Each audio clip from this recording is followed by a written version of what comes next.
hadir sekarang jadi depan.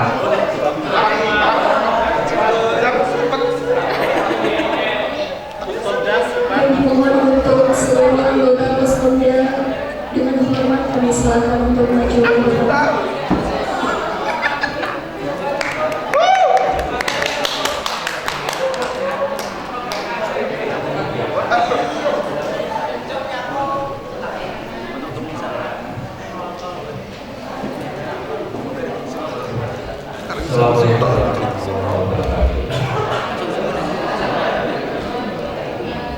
Motivasi untuk depan langsung mau yang saya hormati Pak Dekan, Bapak Ibu dosen, Bapak Ibu Kapolri dan teman-teman siswa yang saya cintai dan saya banggakan juga. Saya di sini sebagai nopo bahasanya.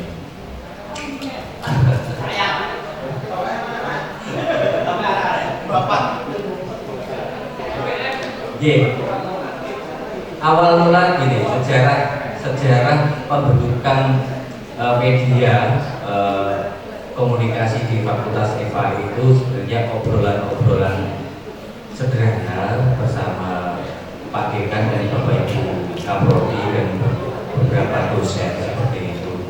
Bagaimana kalau FA itu membentuk media komunikasi dakwah.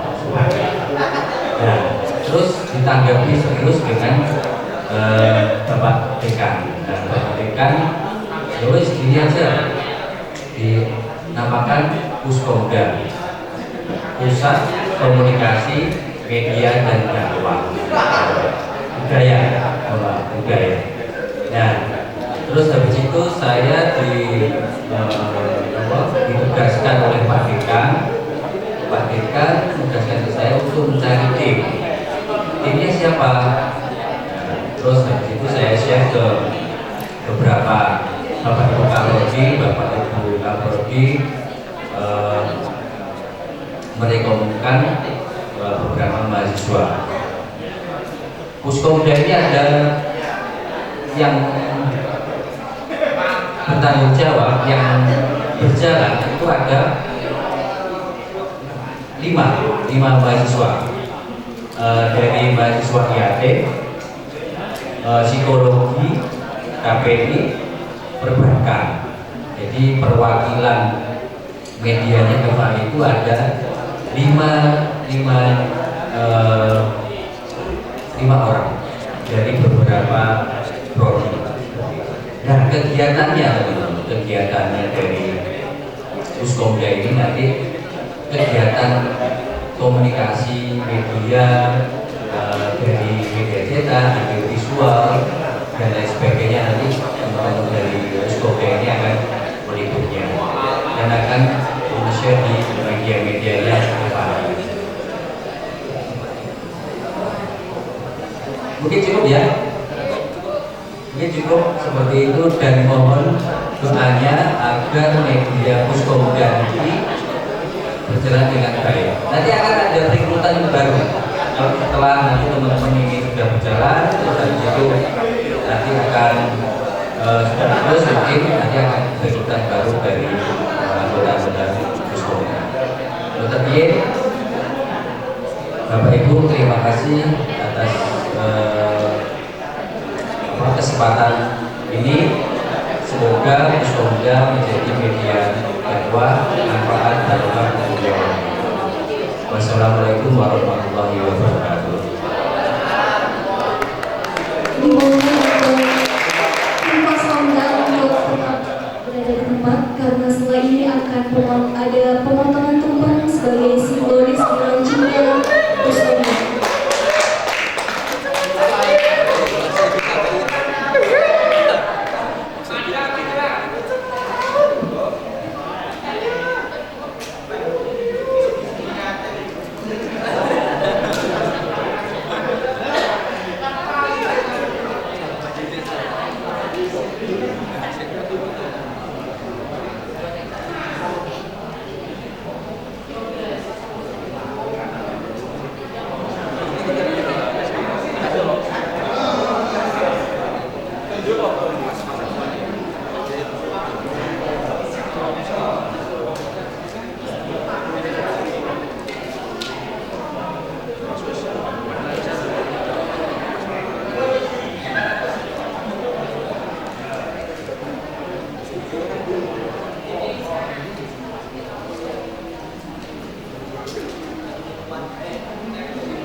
Sambang MPD dimohon untuk ke depan karena akan dilakukannya pemotongan tumpeng sebagai simbolis launchingnya Puskomda.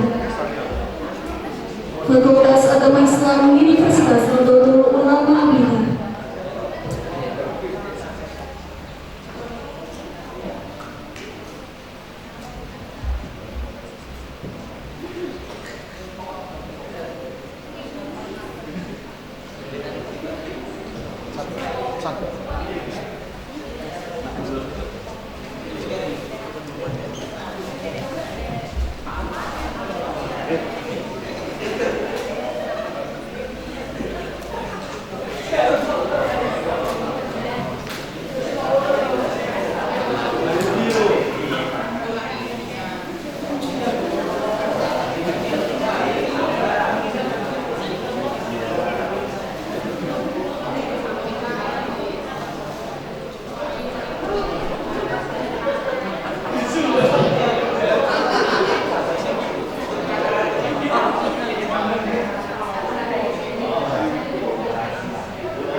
Bisa kita beri tepuk tangan yang mulia. Semoga dengan launchingnya Puskomda ini nantinya Fakultas Agama Islam bisa menjadi fakultas yang lebih unggul dari tahun sebelumnya dan segala program kerja bisa terlaksana dengan baik.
Kepada tim Puskomda dan anggotanya kami mengucapkan terima kasih.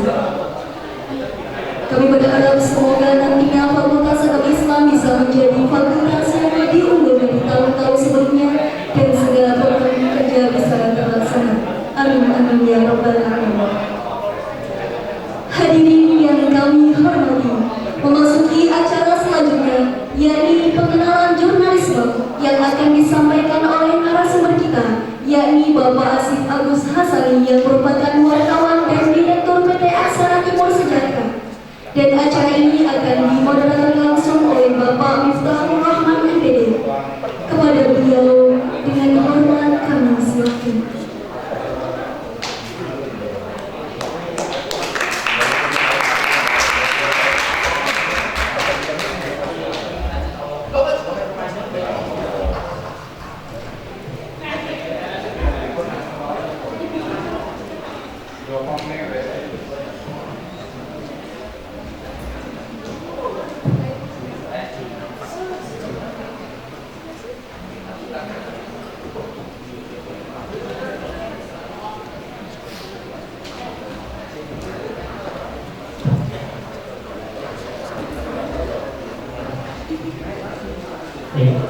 Assalamualaikum warahmatullahi wabarakatuh.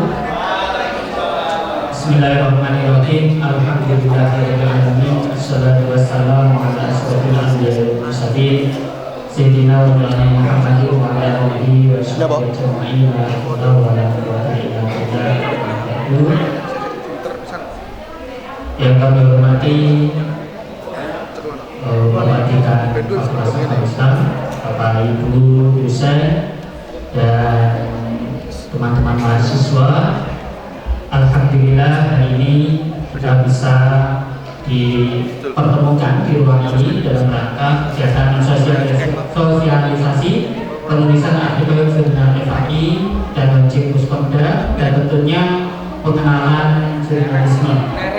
Pada kesempatan pada pagi hari ini kita akan mendengarkan dari narasumber kita, yaitu Bapak Asif Agus Hasani. Sebelumnya saya ingin membacakan kurikulum vitae-nya. Nama Bapak Asif Agus Hasani. Beliau lahir di Blitar pada tanggal 27 Agustus 1972, beragama Islam. Beliau beralamat di Sekardangan, Panigoro.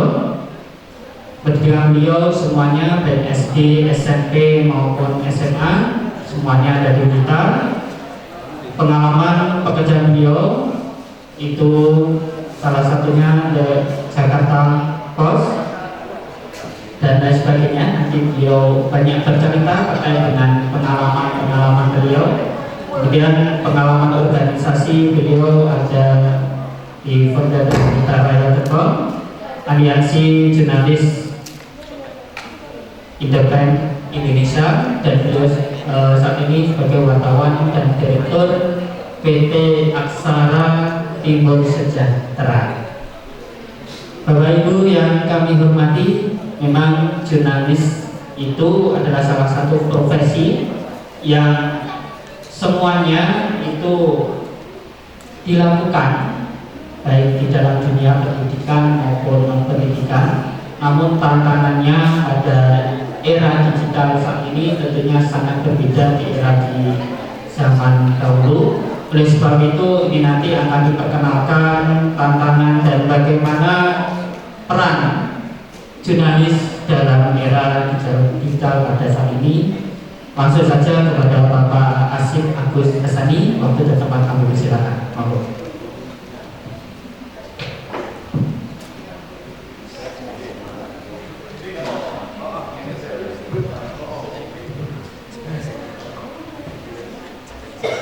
Saya akan mengenal diri ya, seperti yang memang saya nggak sempat bikin CV tadi. Salamnya udah dibagi ya Mas Operator. Kita terlalu sering salam lagi.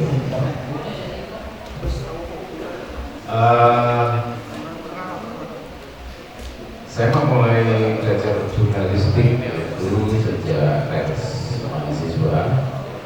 Saya bergabung dengan baik mahasiswa UGM waktu itu, namanya Balero, Matra Balero, tahun 93-an sekitar itu. Kemudian tahun 97 setelah melalui masa-masa aktivisme di kelas mahasiswa, saya sudah bergabung dengan koran Jakarta Post, ini koran berbahasa Inggris. Setelah beberapa saatnya juga diberi oleh Kompas dan lain. Dan kalau kita bicara pers di era Orde Baru, maka Jakarta Post menjadi salah satu koran yang media yang waktu itu paling kritis. Kenapa? Karena memanfaatkan bahasa Inggrisnya. Jadi karena berbahasa Inggris, maka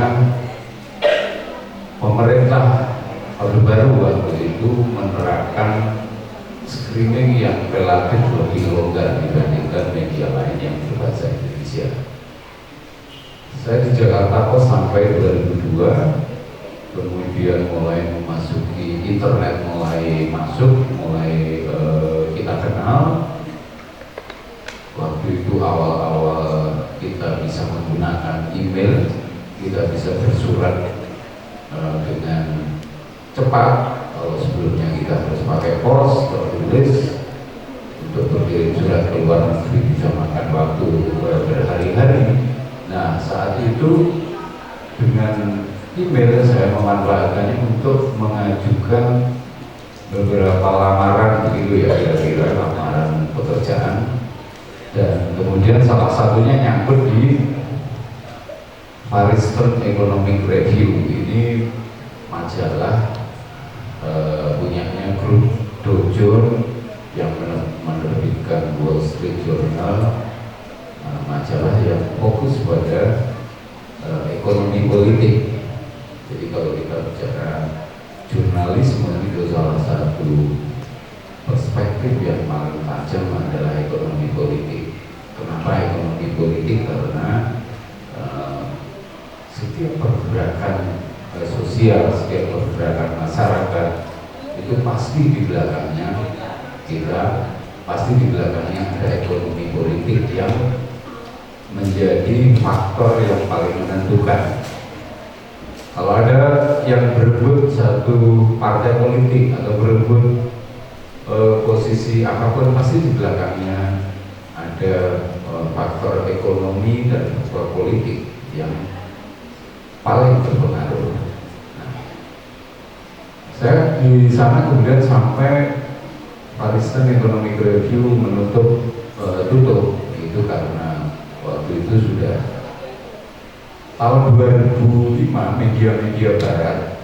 Jadi saya menjelaskan CV ini sekaligus juga relevan dengan apa yang akan kita bicarakan nanti ya. Tahun 2005 media-media barat sudah mulai mengantisipasi era digital, apa yang hari ini yang beberapa tahun lalu disebut sebagai era digital atau disrupsi digital. Sehingga mereka mulai menutup kantor-kantornya. Newsweek Asia Week, apalagi Times Asia, mereka menutup penerbitan majalah-majalahnya di region, atau kalau mereka ini menjadi media global gitu, maka yang di Asia mulai ditutup. Kenapa seperti itu? Karena mereka sudah mulai mengantisipasi ini. Mereka mulai mengantisipasi bahwa nanti informasi itu akan disebarkan dengan mudah dan cepat. Kemudian setelah itu tutup, kemudian saya mulai beralih profesi. Saya menjadi konsultan komunikasi. Kebetulan kasus pertama yang saya tangani adalah semburan lumpur Sidoarjo yang lazim disebut semburan lumpur Lapindo. Pasti Bapak Ibu di sini ada di mahasiswa pasti ada yang mungkin pernah mendengar semburan lumpur Sidoarjo. Itu kalau di dunia komunikasi itu masuk kategori krisis komunikasi yang sudah sangat akut ya. Jadi bagaimana perusahaan akan menghadapi tekanan yang sangat besar dari berbagai sisi, tekanan politik, tekanan dari masyarakat yang menuntut, yang memprotes, kemudian tekanan dari NGO. Nah, saya kebetulan waktu itu salah satu kepala komunikasi untuk Lapindo. Tugasnya menghadapi media, menghadapi pemberitaan, memanage informasi dan seterusnya. Sampai kemudian satu singkat kata kemudian saya kembali ke Blitar. Saya kembali ke, kebetulan waktu itu pimretnya adalah Pak Nezar Patria yang sekarang jadi Wakil Menteri Kominfo. Saya menghubungi beliau karena teman di kampus bahwa saya mau pulang ke Blitar dan saya mau menulis lagi untuk Jakarta Post. Saya menulis beberapa sampai sekitar 1 tahun waktu itu COVID-19 sedang melanda, dan saya kebetulan yang bertanggung jawab untuk mengcover pemberitaan COVID-19 untuk Satgas COVID Jawa Timur. Jadi saya banyak di Gedung Dani waktu itu. Sampai kemudian Jakarta Post juga tutup juga, bukan tutup, melakukan rasionalisasi, memotong 70% dari wartawan maupun tenaga-tenaga yang lain, tenaga di bisnis departemennya, di berbagai lini ditutup, intinya 70%, dan termasuk yang di daerah juga semuanya juga diberhentikan. Kemudian saya berpindah ke kompas.com sampai hari ini, dan sejak beberapa bulan lalu saya dengan beberapa teman mendirikan media yang akan berfokus di Blitar, di wilayah Blitar, yaitu blitarraya.com, di bawah naungan PT Aksara Timur Sejahtera. Ini belum seusia jagung, tapi kami akan mencoba menjadi bagian dari pendorong dinamika sosial di Blitar kota dan Blitar kabupaten.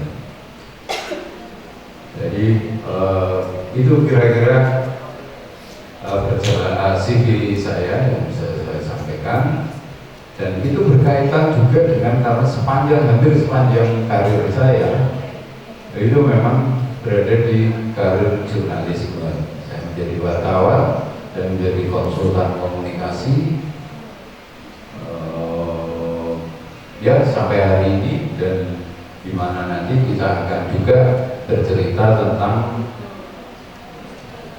bagaimana media massa yang dalam terminologi undang-undang disebut dengan pers itu mengalami prahara, mengalami masa-masa yang sulit di era digital.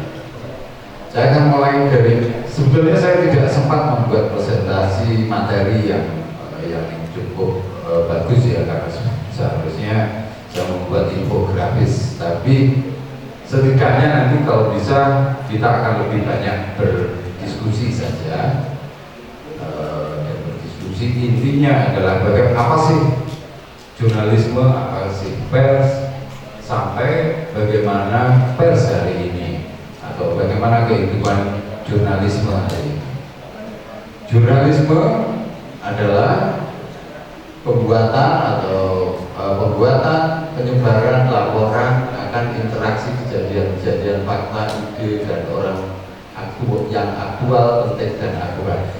Jadi jurnalisme itu definisinya kira-kira seperti itu. Jadi pembuatan bisa dalam bentuk tulisan dan terutama tulisan, tapi yang paling penting adalah yang hari ini banyak dilupakan adalah tentang interaksi kejadian-kejadian, tentang fakta-fakta yang penting.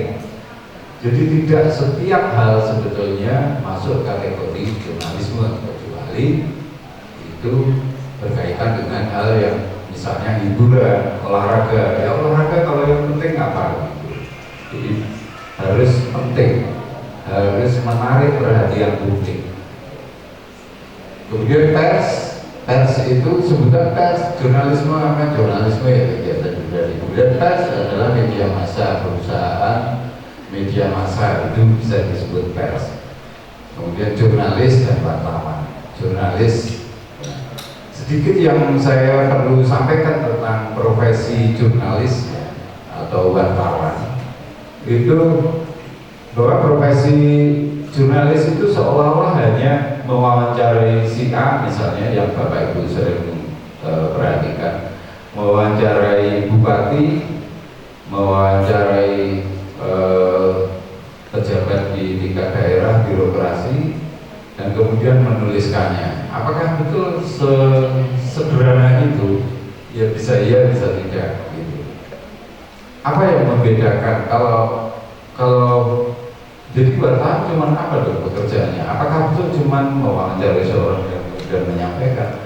Disitulah sebetulnya nanti wartawan, letak posisi strategis jurnalis itu di situ. Jadi jurnalis tidak hanya sekedar mewawancarai seseorang dan kemudian menyampaikannya ke audien atau ke publik, tapi di situ wartawan harus bisa memilah mana yang penting dari apa yang disampaikan oleh seorang pengambil kebijakan, seorang kepala daerah misalnya.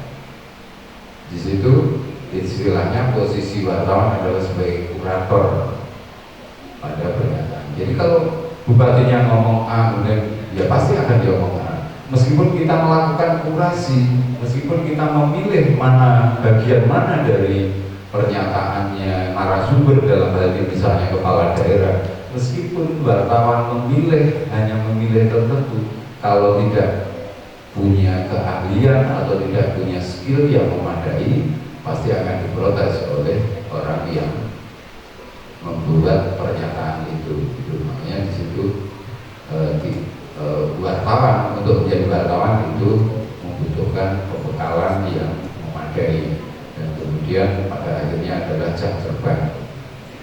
Lanjut Pak.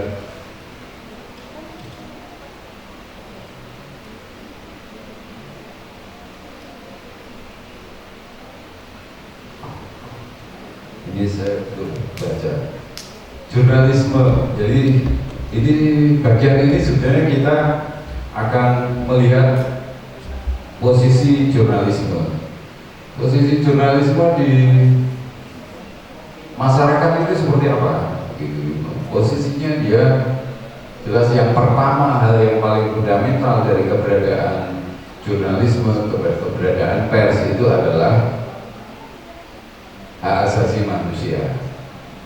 Mungkin ada teman-teman yang berpikir bahwa hak asasi manusia itu binatang apa sih gitu. Itu kan produk barat untuk mengkooptasi negara-negara dunia ketiga misalnya. Ya apakah benar itu ya? Saya kira hak asasi manusia itu bagaimanapun sampai saat ini masih menjadi acuan universal untuk bertemunya orang-orang dari berbagai sekat agama, ras, suku dan lain sebagainya, itu bisa berpegang pada satu nilai yang universal, itu yang disebut HAM. Jadi saya menyaksikan kalau memang HAM itu adalah alat dari barat. Di mana posisi HAM itu menjadi basis atau menjadi fundament dari keberadaan pers, keberadaan jurnalis, itu adalah pada kemerdekaan mengeluarkan pikiran dan pendapat yang itu dijamin sebagai kebebasan hak asasi manusia, hak asasi warga. Kemudian kemerdekaan pers merupakan salah satu wujud kedaulatan rakyat dalamnya. Ini yang dituangkan dalam Undang-Undang Pers. Jadi kita punya Undang-Undang Pers tahun nomor 40 tahun 1999 yang ini produk pasca reformasi. Sebelum ini tentu saja pers itu dikekang. Tentu saja pemberitaan itu pasti dibatasi. Waktu itu pembatasan pers itu dilakukan mulai dari Kementerian Penerangan sampai kepolisian hingga TNI, dan terutama TNI waktu itu yang melakukan screening, pengawasan ketat pada pemberitaan. Hari ini jelas jauh dari situasi pada saat itu di era Orde Baru. Kita tidak bisa dengan mudah. Kita berkumpul begini aja harus izin gitu. Di kampus itu adalah di kampus ada acara diskusi semacam ini, itu harus ada izin, harus diketahui oleh sospol dari yang mewakili sospol di Kodim dan seterusnya. Kemudian lembaga sosial dan wahana komunikasi yang melaksanakan kegiatan jurnalistik. Pers melaksanakan kontrol sosial. Ini saya ambil dari Undang-Undang Pers juga. Jadi fungsi paling penting, eksistensi paling penting dari pers, dari jurnalisme adalah kontrol sosial. Kalau pengertian sosial tentu luas, di dalamnya tentu saja kontrol pada kehidupan politik, pada kehidupan bermasyarakat, dan kita akan ingat lagi pada misalnya nilai-nilai HAM yang paling fundamental tadi. Lanjut. Nah, kemudian wartawan dan pers secara umum dalam bekerja dia dibekali dengan etika jurnalisme. Ini yang Bapak Ibu mesti ketahui juga gitu, bahwa wartawan itu apa sih, batasan-batasan wartawan, jurnalis dalam bekerja. Dalam wartawan melakukan pengumpulan informasi, melakukan wawancara, menulis atau memproduksinya menjadi produk jurnalisme video, itu ada batasannya. Begitu juga institusi atau media yang menyelenggarakan penyebarannya, itu juga terikat pada etika jurnalisme yang kurang lebih seperti ini. Ini universal. Ini diadopsi dari etika atau nilai-nilai jurnalistik yang universal juga. Yang pertama, wartawan Indonesia bersikap independen, menghasilkan berita yang akurat, berimbang, dan tidak beritikat buruk. Jadi sebetulnya sudah sangat jadi kalau ada orang, jadi Bapak Ibu kalau tahu ini juga sebenarnya bisa memprotes satu pemberitaan. Apakah satu pemberitaan itu bisa dinilai beritikat buruk? Gitu. Ketika wartawan melakukan peliputan dan kemudian menuliskan beritanya, apakah dia didasari oleh itikat buruk? Apakah itikat buruknya punya pamrih apa atau apa gitu? Itu bisa, itu jelas tidak boleh. Yang kedua, wartawan Indonesia menempuh cara-cara yang profesional dalam melaksanakan tugas jurnalistik. Yang ketiga, wartawan Indonesia selalu menguji informasi, memberitakan secara berimbang, tidak mencampurkan fakta dan opini yang menghakimi, serta menerapkan asas praduga tak bersalah.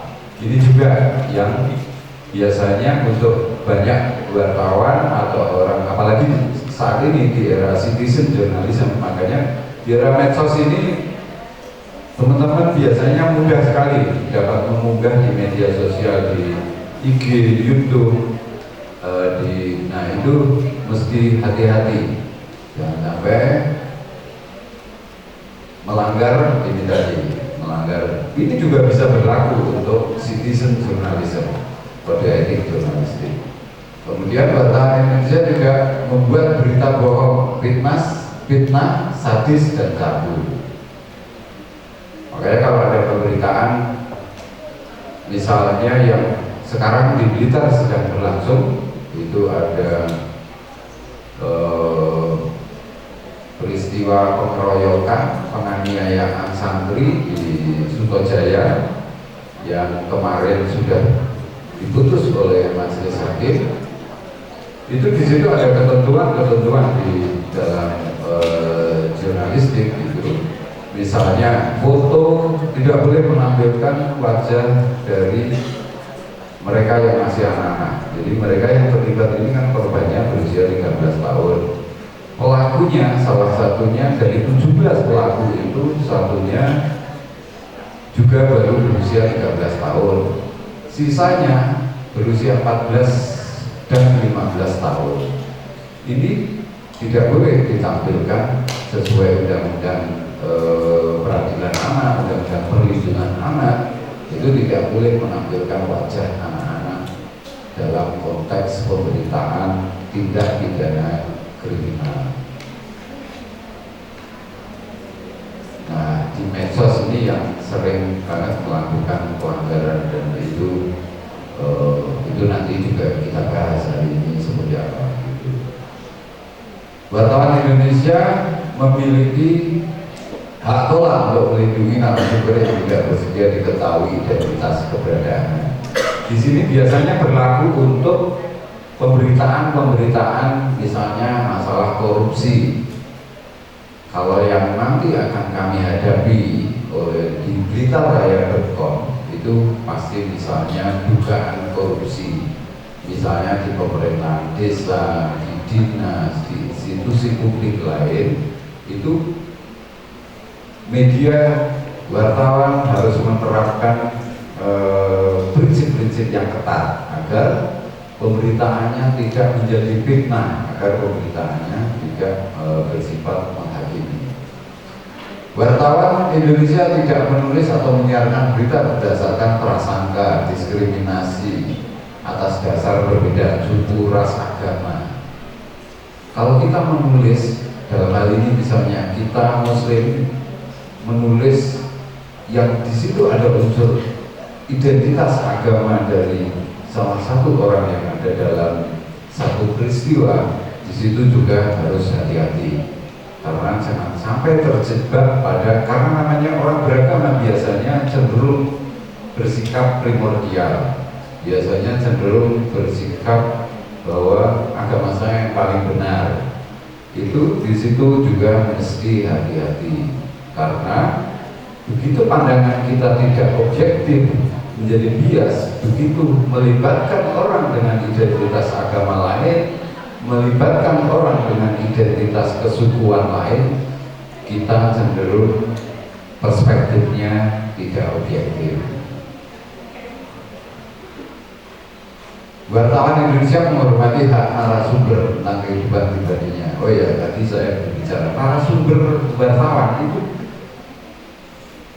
memiliki hak tolak, dan wartawan juga memiliki hak tolak. Kalau saya melakukan peliputan tentang dugaan korupsi dan kemudian karena berita saya kemudian pihak kepolisian memanggil saya punya hak tolak.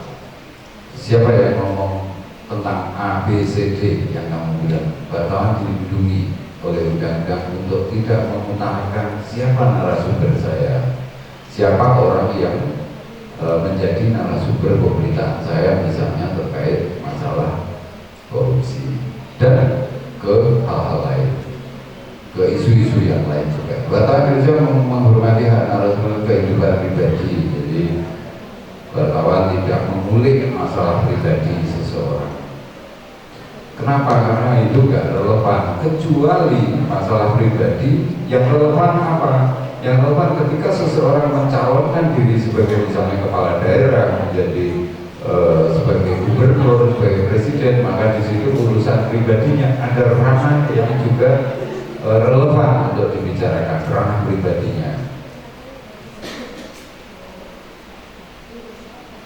Wartawan Indonesia segera mencabut peralat. Jadi intinya tidak ada istilah kalau satu berita itu merugikan orang kemudian protes, itu tidak. Kalau Bapak Ibu dirugikan oleh satu pemberitaan, Bapak Ibu minta hak jawab kalau memang Bapak Ibu benar begitu. Lanjut, Mbak.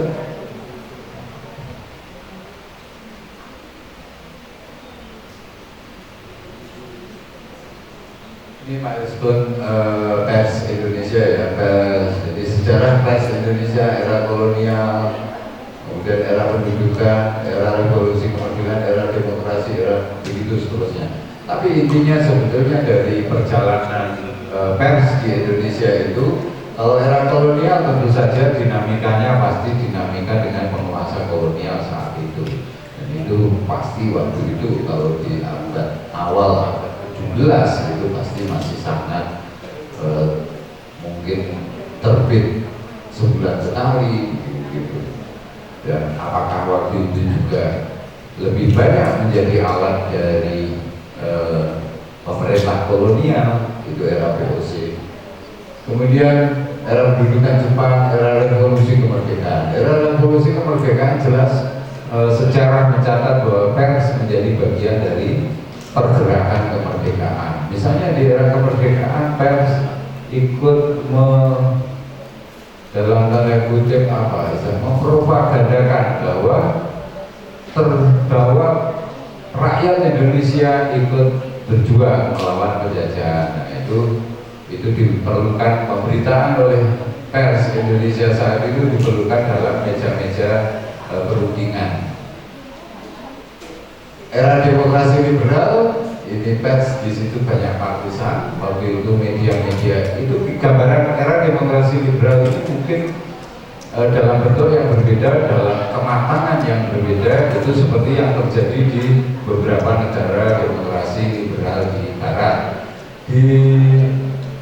Di Amerika Serikat misalnya, di sana pers atau media itu boleh menjadi mengambil ideologi atau mendukung ideologi politik tertentu. Kalau di sana kan ada Demokrat, ada Republik, misalnya secara umum seperti itu. Begitu juga pers Indonesia di era Pak Karno, di era Presiden pertama Soekarno, itu ada masa di mana pers Indonesia ini partisan ke partai politik, atau mungkin lebih tepat partisan ke ideologi politik tertentu. Waktu itu ada PNI, mungkin ada PKI, ada Masumi, jadi partisan secara politik. Di era demokrasi terpimpin, kemudian era Orde Baru. Selama 32 tahun, pers Indonesia mengalami kehidupan yang terkekang. Hak untuk mengungkapkan pendapat jelas sangat dibatasi. Kemudian era reformasi, setelah era reformasi ini memasuki era kemudian tumbuh media yang sangat banyak, kemudian masuk ke pers industri sampai 98, dan hari ini era disrupsi digital yang juga disebut tsunami informasi. Informasi melimpah, meskipun kalau kita bicara di media sosial, apakah ada informasi tadi mungkin belum saya sebut. Jadi pers itu mengemban juga fungsi pendidikan, fungsi transformasi sosial, fungsi kontrol sosial. Nah, hari ini dengan banyaknya media sosial di era disrupsi digital, kalau teman-teman ketahui kan biasanya kalau kita buka TikTok pasti isinya ya pasti hiburan, live streaming yang lagi ya intinya lebih banyak hiburan atau sekedar mendengar lagu-lagu nggak jelas lah pokoknya ini. Tapi ya itulah hari ini gitu yang memang bagi pekerja pers itu cukup memprihatinkan.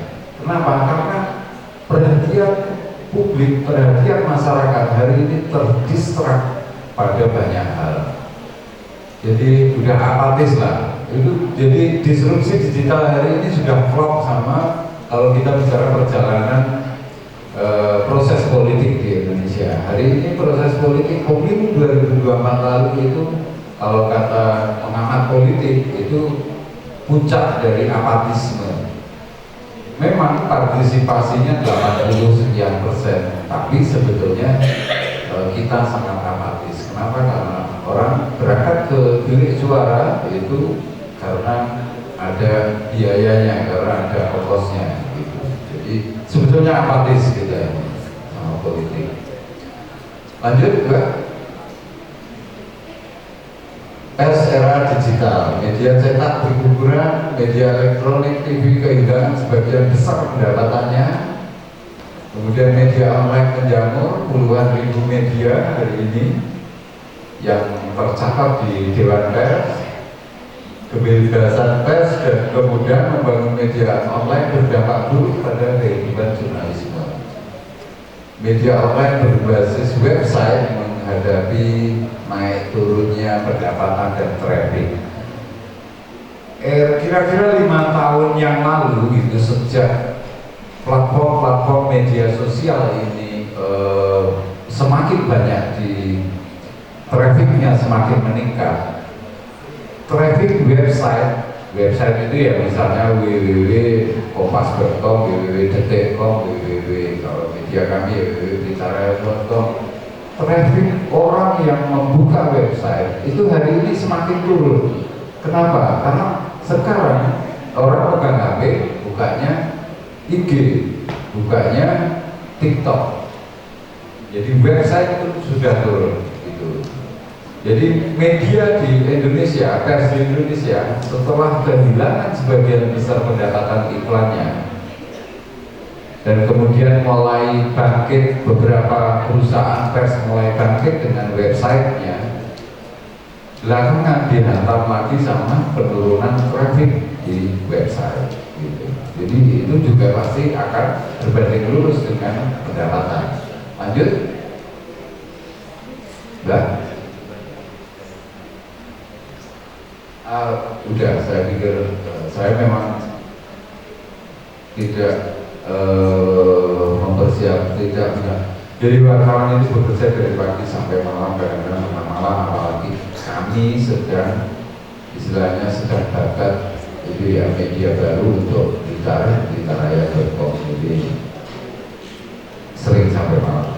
Saya pikir itu jadi tujuan dari paparan saya itu intinya adalah bagaimana apa itu jurnalisme dan kemudian bagaimana jurnalisme hari ini. Monggo silakan nanti kalau ada yang mau ditanyakan, saya berharap akan lebih.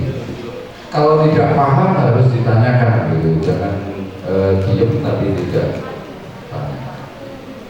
Ya. Terima kasih. Tepuk tangan dulu pada kita pada yang ini. Saudara sekalian, masih semangat ya? Masih ya? Iya, masih semangat sekali. Alhamdulillah, Bapak kita hari ini, Bapak Asep itu menyampaikan sebutan mungkin berkaitan dengan jurnalistis mulai dari pengertian hingga sejarahnya. Baik, silakan kami persilakan untuk teman-teman semuanya, baik dari Bapak Ibu dosen maupun teman-teman mahasiswa untuk bertanya. Monggo, ada yang ingin menanyakan berkaitan dengan jurnalistis? Ya, monggo Pak Yezena.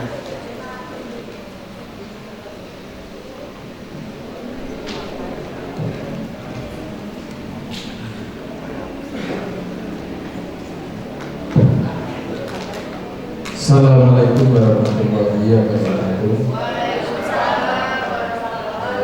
Terima kasih Pak sudah melaporkan sejarahnya pers dan jurnal di Indonesia. Ini terkait dengan kalau di kampus itu tulis jurnal. Ini kaitannya untuk membentuk karakter didik dalam penulisan media.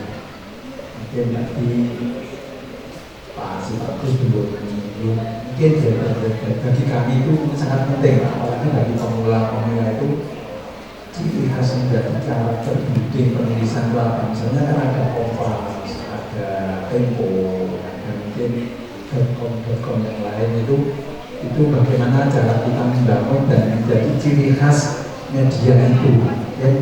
Walaupun kita sekarang harus dulu sama TikTok atau yang lain, mungkin untuk anak didiknya itu perlu mungkin dikenalkan atau disampaikan.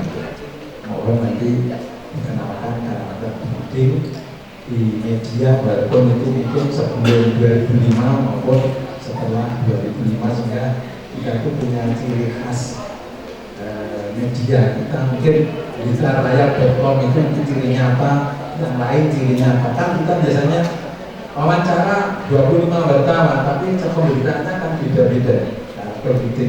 Mungkin yang perlu disampaikan itu dari saya. Terima kasih. Assalamualaikum warahmatullahi wabarakatuh.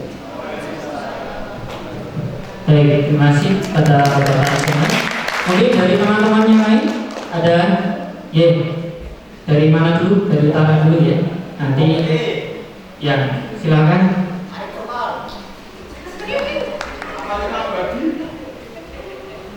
Sebelum nama dari Ya, selamat siang Bapak.